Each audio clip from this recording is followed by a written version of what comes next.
about a week until things get going in Oxnard. And, of course, this station will be on the ground all the way through training camp, home of the Cowboys. We take care, and we take that seriously, I should say. But with that being the case, we know what the things are for Mike McCarthy and this Cowboys team. It's a team that won 12 games in the last 3 seasons and yet somehow managed to be disappointing in the postseason every year. And Mike McCarthy, I think a lot of people looking at last year were looking at the postseason and saying it's NFC Championship game or bust for him. And yet here we are on July 18th of this season, or of this year rather, looking at it, and he remains the head coach of this team. And you're going into this without any level of extension of contract. This is his final season. So there's a lot of things to look at when it comes to this Cowboys team. What, Mike, to you is the biggest challenge? And for you, Tolos, 877-881-1053, what do you think is the biggest challenge for Mike McCarthy as he goes into this final year of his contract? Well, for him, he only deals with the offense. So there's no reason for me, the specific question is about Mike McCarthy, there's no reason for me to concentrate at all on defense. Interesting. He has nothing to do with it. Okay. That is Mike Zimmer's team. His team is the offensive team. So I would look at it and say, how does he take a offensive line that I'm not sure about, to be honest? I think it's average, but I get it. We did it a week ago that they're rated above average, and that's me. I don't know all 30. I don't know if any human knows all 32 offensive lines unless you have a job in the NFL. Sure. So, okay, they're above average according to paper stats. That's great. And I get, because of Tyler Smith and Zach Martin, you have the best guard combination in football. That is awesome. Center and tackles, huge question marks for me for this year. And literally both tackles because of the poor play that you saw from Terrence Steele off of the injury. So I'm looking at the worst running back situation in the history of Dallas Cowboys football. I guess you can go back to like the expansion year and say that might have been worse. This is horrible what they're going to run out there at running back. I look at it and go, how can he have a successful offense with that running back situation? If he's able to do that, that's the number one thing for me. If he is able to have the worst running back situation in the NFL and he's still able to put up, I'm sorry, I'm forgetting how much they averaged last year, approximately 27 points a game or close to, because I don't think you have an awesome defense. I think you have a good defense. But if you can figure out how to get that thing into the high 20s again with that running back situation and the offensive line, a little bit of an unknown coming into the year, that would be tremendous if you are still considered a good offensive team. I don't think they'll be bad because I think Dak's good. We just saw top 10 quarterback, approximately 10th. And that's according to people in the league. Yeah, and I think that's approximately right. Like I said, he's somewhere between 7 and 14. Put him wherever you want in that, and 10th is kind of right in the middle of that category. CeeDee Lamb, great wide receiver. I think you have a good tight end. I think you have a good second receiver. I think you have an okay offensive line, but better than I think, according to that. And then you have a very good quarterback, horrible running back situation. If he can still have that thing as a top 10 offensive team, and if it's borderline top 5, that's a tremendous job from Mike McCarthy. Yeah, and when you talk about points per game, 29.9, even higher than that. Like, this was a team that put up offense, and that's even considering the first 5 weeks of last season.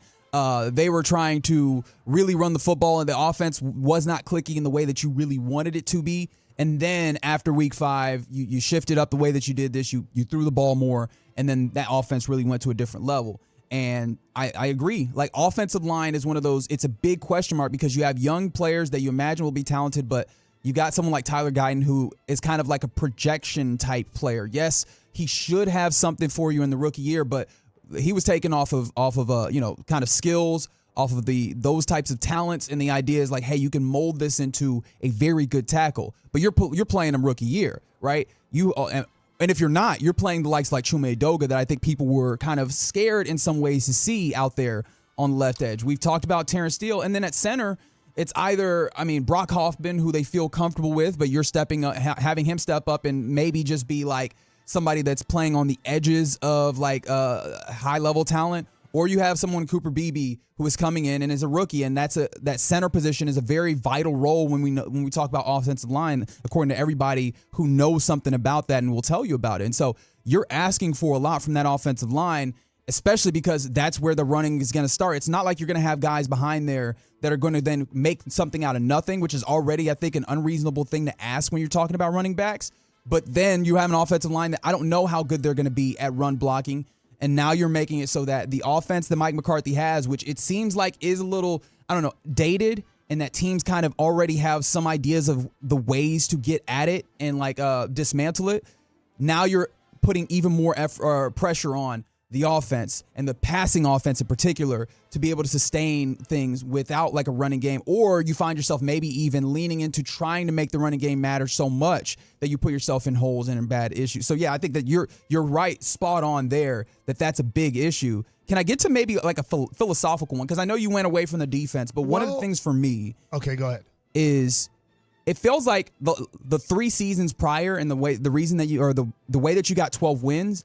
It matters when you think about this. I constantly come back to the idea that when you got to the postseason and in some of those big games in the regular season, you didn't play up to expectation when the moments were the biggest. And so philosophically, how do you get those guys to lock in and play up to their potential? Because we've seen their potential, right? 29 points per game. We've seen it in all these instances, but that's how you end up with the kind of the thought process that, you're a team that only beats up on poor teams. And when good teams come around, you're not playing up to that level. That feels like a big challenge as well. And we could talk about the offense and maybe it's hey, throw the football more and those types of things and lean into offense. That's where I don't know what the answer is to be hey, these guys all need to make sure you need to find a way as the main guy, the authority figure in that locker room, finding a way to get everybody to play up to their potential when it matters the most. If we're going all the way to the playoffs, which is, I think, a 50-50 for the Cowboys this year, which is better than other teams, it's all about Dak. I have to follow my leader. I have to follow Dak. If Dak's going to play like one of the worst quarterbacks I've ever seen in my life come playoff time, then there's nothing the other guys can do to overcome bad quarterback play in the playoffs.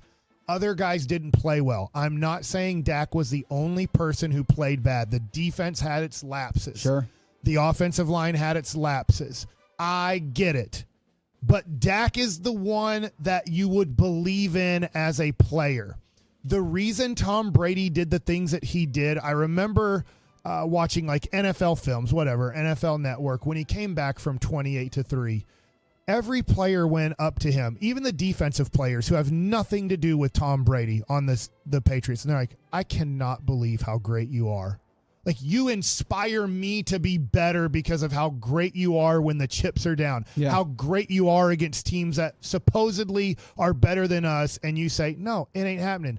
Patrick Mahomes, as soon as he takes the field in a playoff game, the Chiefs can be a worse team. And the Chiefs believe they're going to win because of one person, not Andy Reid, not the offensive coordinator, not a defensive player. They believe because of Patrick Mahomes. And then Patrick Mahomes does something where they're like, that's why I believe. Dak does the opposite.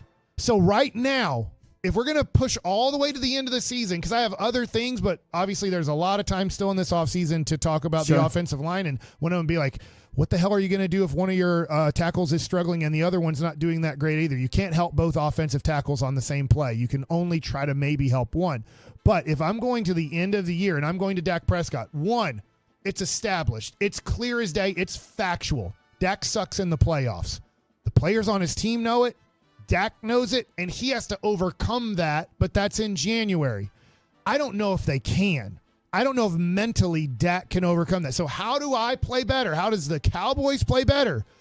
Dak plays his ass off in the first quarter and throws 2 touchdown passes and 140 yards, whoever they're playing in the first round of the playoffs. And the player's like, oh, crap, we've never seen Dak do this when it matters. We've never seen a do-or-die Dak play like this.